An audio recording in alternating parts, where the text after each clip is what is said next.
And now we sort of switch political parties again. We have Kathleen Lynch on the Labour Party. And as they say in all good shows, now for something completely different. I'm going to get some water now before we all die. Yeah, it's warm here. Yeah, we'll open it again. Yeah, I don't mind. You want to move for you? No, we just open that there. I'll get it. You see, there's a draft right there. Is it? I look over to the other side, Monica. Is this side? No, that side doesn't. And so it's not blowing up on it. Thank you very much. My name is Kathleen Lynch, and I'm a TD for Cork North Central, and I'm a member of the Labour Party. When I say I'm a member of the Labour Party, I got a huge compliment the other night. I was at a gathering and another member of the Labour Party was there, and we were discussing whether or not I should stand for the NEC at the Labour Party, and she said, "But Kathleen, you're really not typical." Now, I took it as a compliment. I'm not certain what she meant it as, but I took it as a compliment. So I suppose if I start with, "I'm really not typical," you'll understand where I'm coming from.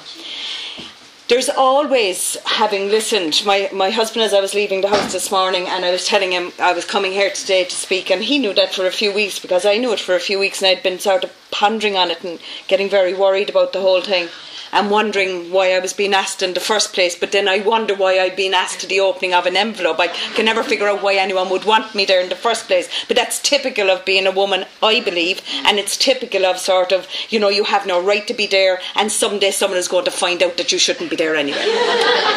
So, and I mean, I've always felt that, and I'll try and explain why I've always felt that. So this morning he says, "For God's sake, what are you worried about?" He says, "It's going to be Monica Barnes, Nuna Finnell, Nora Owens, Sheila Deb. You know them all."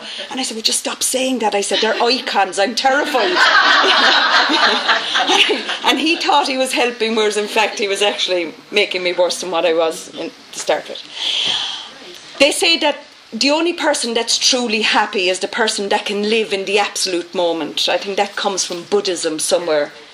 And so therefore that person doesn't contemplate the mistakes of their past and doesn't worry about the ones they're going to make in the future. And it's my one ambition in life to be able to do that at some stage. And I reckon I would probably achieve it in about 30 years if I lived that long. Our pasts are what makes us. And I am completely different to all of the women sitting up here, and probably to the majority of you down there. I come from what is commonly known as a very working class background. I'm the youngest of 11. My mother, one day speaking to us, and I must have been old enough to know what she was talking about at the time, said, "Well, even if the pill were around in our days, I still would have had you." I don't believe it for a minute. And I think that's where my insecurity comes from. Because I know that if it was there, she would not have had at least half of us. And I like to think that I'm one of the half that she would have had. There you are. I came last, so I'm not certain about that. My first imprinted memory, and I think it's what made me what I am really, my first imprinted memory was being cut by the hand when I was 3. I was 3 when my first niece was born, and being taken down the road by my sister, who was the mother of my first niece, my oldest sister, and standing at the side door of Blackpool Church, and that's where I'm from, Blackpool in Cork, and standing there until 12 Mass was over. And when 12 Mass was over, the priest came out in full garb, and she knelt on the ground. And remember, now I'm not tall now, I was unlikely to be tall then. And I can still see her kneeling on the ground, and this man in huge white gown standing over her and blessing her and whatever he was doing. And that has never left me. Cleansing her. No, Churching. She was being churched because she had had a baby, so therefore as a consequence of having the baby she must have at some stage had sex. And that has never left me. And she could not go to her own daughter's christening or go inside that church unless that blessing had taken place. And that left a profound effect on me. Just had a profound effect on me. And I suppose to this day, I have always been conscious of the powerlessness of women in society. Not necessarily Irish society, but in society, because I don't know of any society that treats women as truly equal. I think in this room we treat one another as truly equal. But I'm not certain that anywhere out there in the great society that we are truly equal. I was very lucky. I'm the youngest of 11. All of my sisters thought I was the greatest thing that ever happened to them because, you know, now I had 5 mothers and they all thought I was great. And from that point of view, they encouraged me, they told me I was great, they told me there was nothing I couldn't do. The things I believed that they felt they couldn't do, they encouraged me to do. And I think that's what the broader community is about. And I think that's what we should be about as women. So, of course, believing this, when I was asked in I got involved in my first entree into politics. I wrote a letter when I was 11 to the Evening Echo.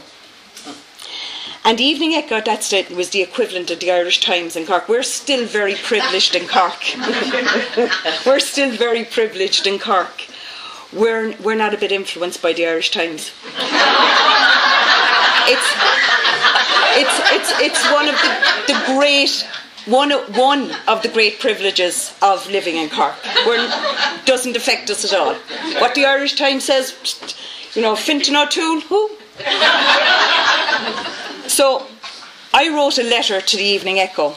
And the letter I wrote to the Evening Echo was about the futility of the presidency. Sheila, I'm terribly sorry, it was your grandfather at the time. But you see, I was 11. And when you're 11, 14 years is a lifetime. And he was in his second term. So therefore, he must have been there forever, you know, and he was never going to leave. So it was about the futility of the presidency. And about how we could, in fact, you know, maybe employ a roving diplomat and all the rest of it. And it would be much better for us and it would cost less and all the rest of it. And I signed my name and address to it. Remember now that my family were enthusiastic supporters of Fianna Fáil.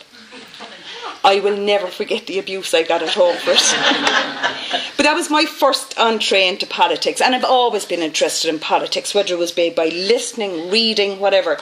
I spent from the time I was 10 until I was about 18 in hospital on the flat of my back. And nuns in hospitals, I'm sure some of you here would have heard the story before, but not very many people would have heard it. The nuns in this particular hospital were great. They were great. They didn't care what you read, provided it didn't have sex or romance.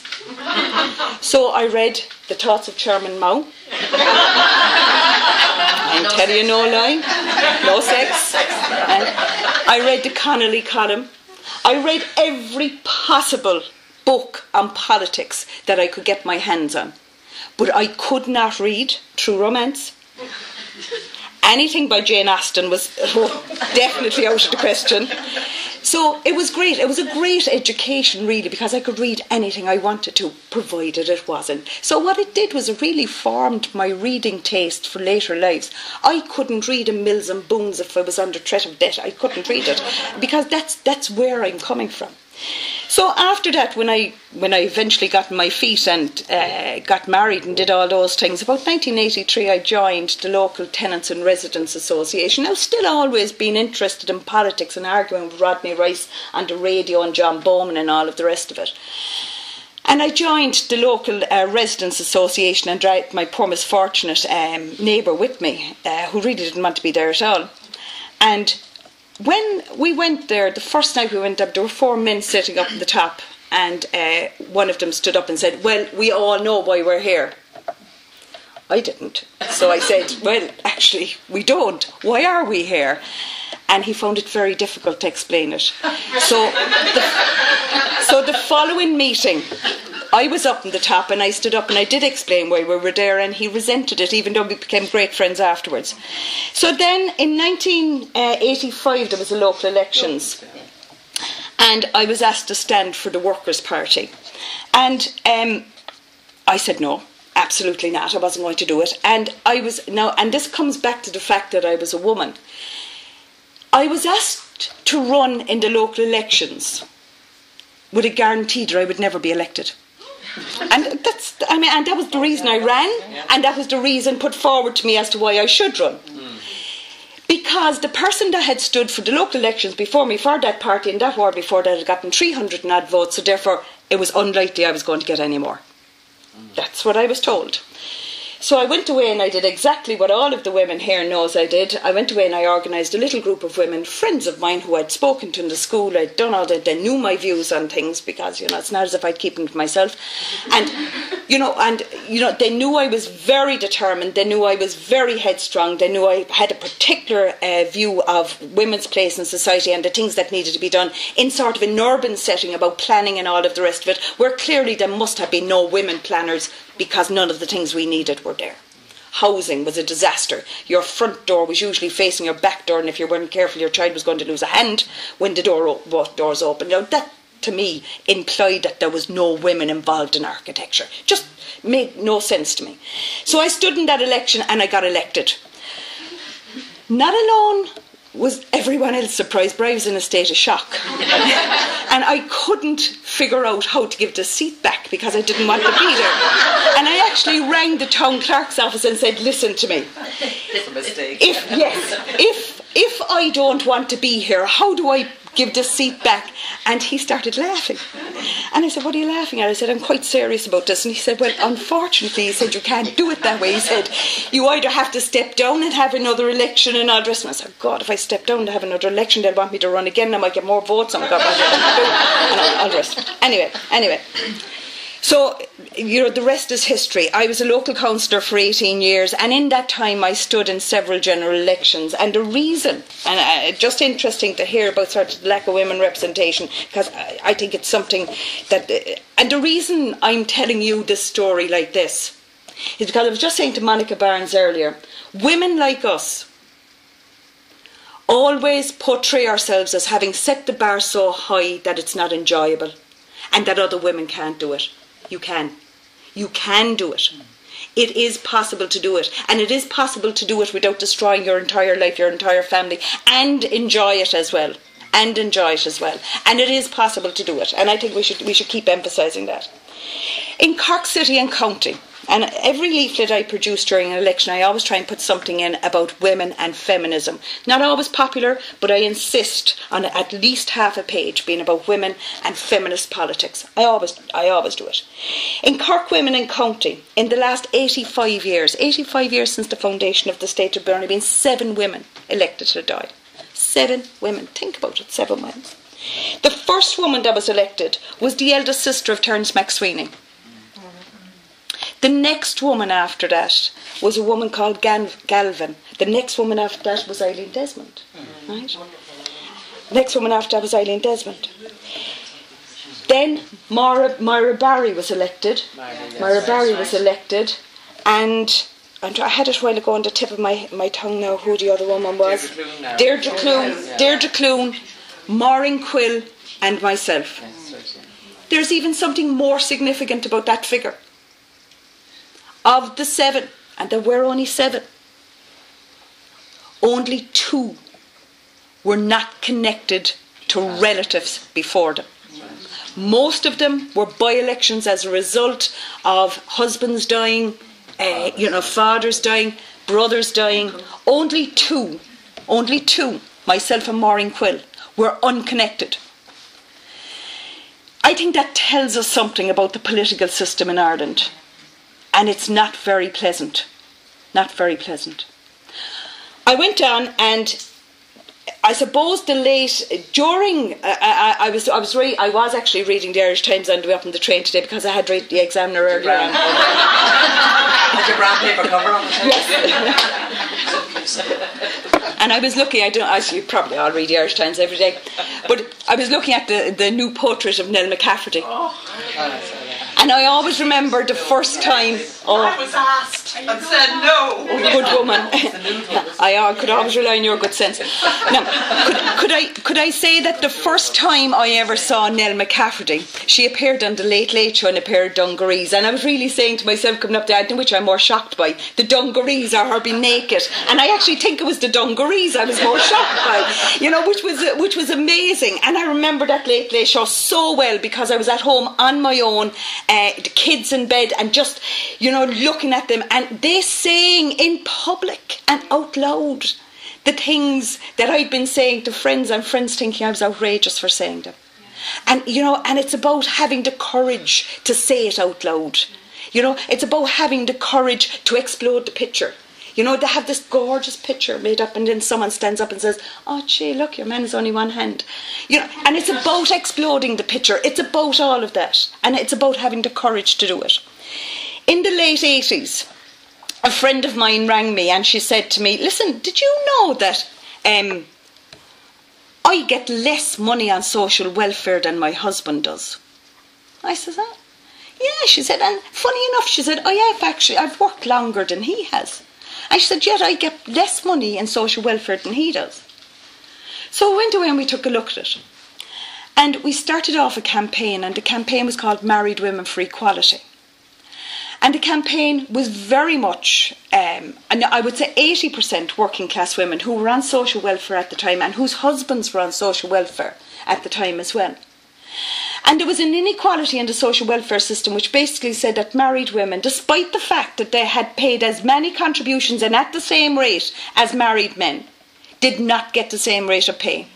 And not alone did they not get the same rate of pay, but if they were claiming for their children, they got half for their children. And if their husband was working, then the other half simply vanished into the ether. But if their husband was out of work, he got his full rate of social welfare benefit plus full rate for the children. So we set off in a campaign, and it was the most amazing campaign ever.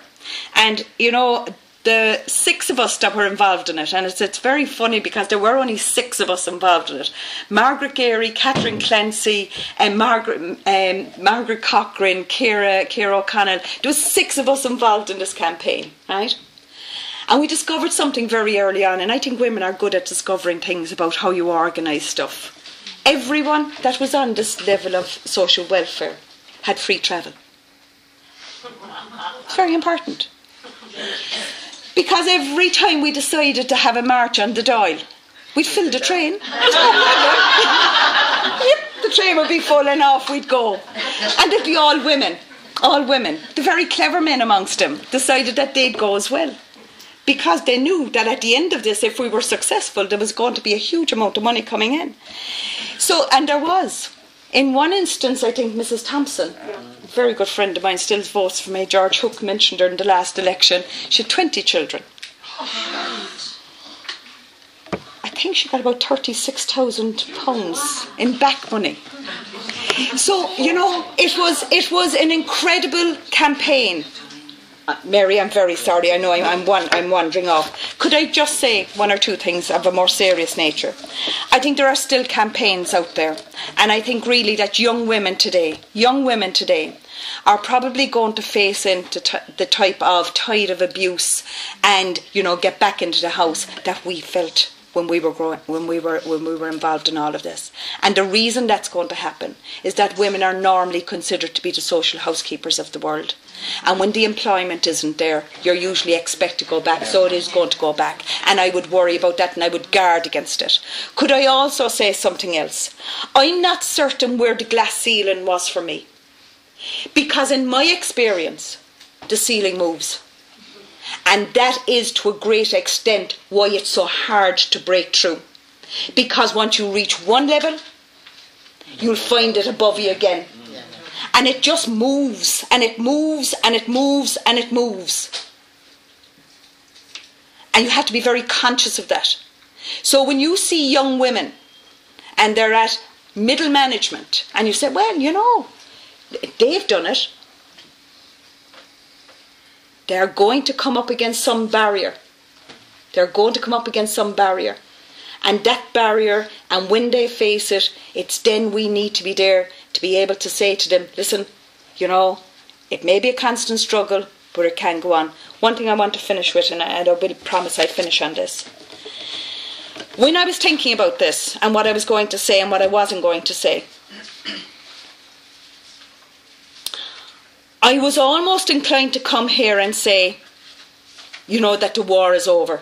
That there is a degree of, I suppose, compassion, comradeship, whatever you want to call it, amongst most men now. And I think we all find that. And just as I was thinking this in the kitchen, just as I was thinking it, and just as I was about to write it down and develop that thought, John Waters came on the radio.